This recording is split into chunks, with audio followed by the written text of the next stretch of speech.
Kinematic समीकरण, kinematic समीकरणों में मान लीजिए शर्त दी गई है कि कोई त्वरण नहीं है, तो इसका सीधा मतलब है कि a 0 के बराबर है।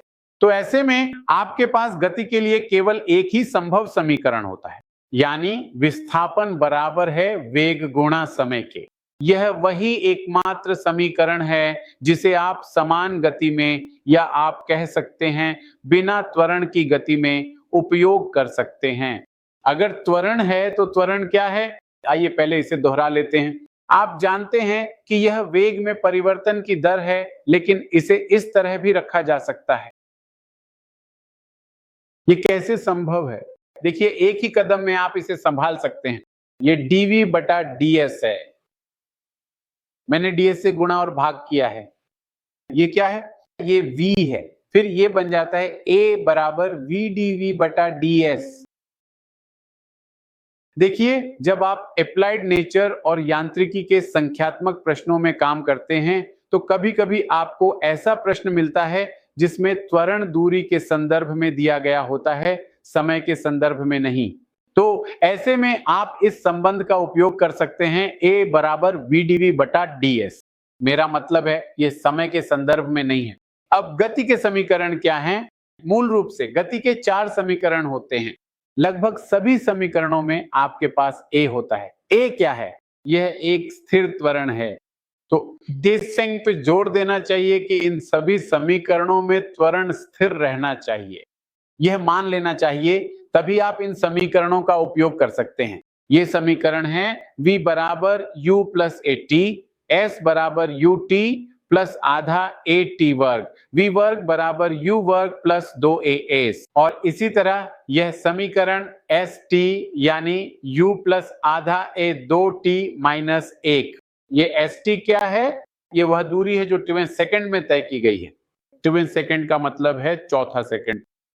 देखिए, इससे दिमाग में कुछ भ्रम भी पैदा होता है। ये 0, 1, 2, 3, 4, 5 से शुरू होता है।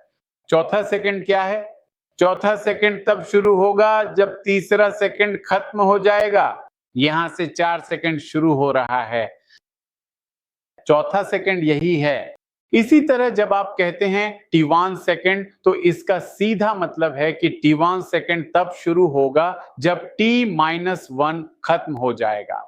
और 0 से 4 तक 4 सेकंड क्या होगा? ये 4 सेकंड होगा।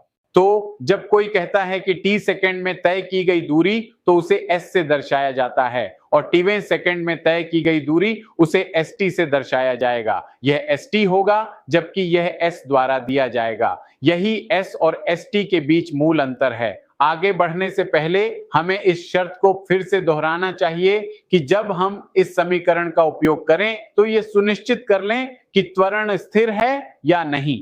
त्वरण स्थिर हो तभी आप इन समीकरणों का उपयोग कर सकते हैं।